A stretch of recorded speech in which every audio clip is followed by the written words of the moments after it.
Hey, it's Melissa. Welcome to my $100,000 stock experiment, year 3, week 30, ending November 6, 2020. I'm on a mission to become a great growth stock investor. This isn't an endorsement to purchase any stocks that I bought, nor an endorsement to purchase stocks in general. I'm just letting you watch me on my journey. Hopefully, you can learn from my mistakes and celebrate my successes. According to the IBD at investors.com, the market is in a confirmed uptrend. The S&P 500 index had a wild week. It went up over 7%. The IBD moved it to confirmed uptrend on Wednesday, and it crossed above the 50-day simple moving average that day. There was an all-time high of approximately 35.88 on September 2nd, 2020, and then the other recent high was approximately 35.50 on October 12, 2020. Friday, this index closed at 35.09, so we'll see if it can regain one of those recent highs. Now that the market is in a confirmed uptrend, I can start buying again. I like to evaluate my stocks against this A190 tweaked screen that I use in MarketSmith. I'll show you that in a minute. I'm also trying to buy at the correct buy point. I'm also trying to pyramid into my position. I'm making a B2 after my stock is up 4% from my buy one, and a B3 after my stock is up 8%. And ideally, I'd like to hold 7 to 10 stocks. This is my tweaked A190 screen. Over on the right-hand side is the original one that Amy Smith shared with us at the Boston meetup a few weeks ago. And then I tweaked it to reflect my risk tolerance levels. I made 5 purchases this week on Thursday: JD.com, Lumber Liquidators, MSCI Inc., NVIDIA, and ResMed. My Lumber Liquidator sold on Friday. Every time I purchase a stock, I put a stop limit order at my floor at initially 8% below my purchase price. I try and leave it at that 8% for 4 weeks unless the stock makes a double-digit gain or if the market is not in confirmed uptrend anymore. I mark up my charts with the solid green line showing my purchase price, and I put that little orange box. It has that black dot in it right now. That's the day I purchased it. And then the solid yellow line is 8% below my purchase price. That's my floor. JD.com, I bought this on Thursday. I've held it the 2 days and it's up 2.5%, which is great. I left my floor at the 8%. This stock had broke out on Wednesday and I purchased it on Thursday, so I was a little bit late to the party. I bought a little bit above the pivot point. The stock was on the blue dot list and it did have an 8 out of 8 on my tweaked screen. MSCI Inc., stock symbol MSCI. I've held this stock just the 2 days and it's up 1.6%. I found this on my screen of 3 up volume days in a row, even though this stock has had about 7 really nice up volume days in a row. It's crazy. It was in the pivot on MarketSmith, and it did have 6 out of 8 on my tweak screen. It missed on the RS, which was at 87, and the industry group was not a top industry group either. NVIDIA, I've held this the 2 days and it's up 3.1%. I owned this one before. I had drawn an alert on MarketSmith, a trend line, and it did trigger that on the 4th, and I purchased it on the 5th. It is an 8 out of 8 on my tweak screen. ResMed Inc., stock symbol RMD. This was on the breaking out today list on the 4th, and I bought it on the 5th. It's up just a tiny bit, 0.6% in the 2 days. I also saw this on my 3 up days in a row volume. It does have 7 out of 8 on my tweak screen. The RS line was only at 84, and I like it to be higher than that. I review my charts every week over the weekend and see if I can be raising my floor. Viva System, stock symbol VEEV. I've held this for 6 weeks and it's up 6.2%. I do like my stocks to be making at least 1% a week, and VEEV is meeting that marker. I put an X on that chart underneath one of the orange boxes. My B2 did sell the week before last, I think it was. So I just have a B1 in this stock.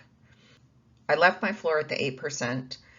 My 8-day simple moving average, that pink line, is below the green 16-day simple moving average, but I think it should be moving up this week since the stock price is above both those lines. Last week I was waiting to see if this stock regained its 50-day simple moving average, and it did. Paycom Software, stock symbol PAYC. I have 2 purchases in this. My B1 I've held for almost 5 weeks and it's up 13.6%, and my B2 I've held for 3.5 weeks and it's up about 2.6%. So my B2 is not making at least 1% per week, but my B1 is. I did raise my floor on this to the 31-day exponential moving average. And while the 8-day simple moving average is below the 16-day simple moving average, that pink is below that green line, I do expect that to regain that this week. My lumber liquidator stock sold this week. I bought it on Thursday and it triggered an 8% floor on Friday. Lumber liquidator, stock symbol LL. I held this stock for just the 2 days and I lost 7.4%. I found this stock on my screen of 3 up volume days in a row, and it was in the pivot. It was on the blue dot list in MarketSmith. It had 8 out of 8 on my tweak screen, but that doesn't always mean the stock's going to go up. So this one failed. It may pop back. It had a nice cup with handle pattern, but I don't know, just didn't make it. My current holding bar chart shows 1 bar for each week or portion of a week that I've held the stock. Paycom in the pink, you can see, has bounced back to its point that it was at 2 weeks ago. Last week it was down. The week ending 10/30, it had that dip down, but now it's come back. And the same for Vive. It's not to its all-time high that I've held in my portfolio, but it's just about 2% below that. And then the stocks that I just purchased this week, JD, MSCI, NVIDIA, and RMD, are all shown on the chart. They're all above that $10,000 mark, that dashed black line, which shows I have a gain in all the stocks that I currently hold. I also take a look at my current dollar value gain, sorting the lowest value on the top. This is for my $10,000 initial B1 purchase only. So RMD, I have a gain of $57, and MSCI, I have a gain of $163, and Paycom down at the bottom, I have a gain of $1,356. The 4 stocks on the top, since I've just held them for a portion of a week, they just have the 1 box, and the other stocks, Viva and Paycom, are showing you 1 box for each week or portion of a week I've owned the stock. I also look at the weekly percentage gain and sort that with the lowest value on the top. The first 4 I've only held for 1 week, so I don't really compare them against the S&P 500. But Paycom, I put a red box around because even though it had a great 6.6% gain this week, it did not beat the S&P 500. My benchmark shows that after 2 years and 30 weeks, my $100,000 has grown to $151,939 versus the S&P 500 for the same time frame of $132,118.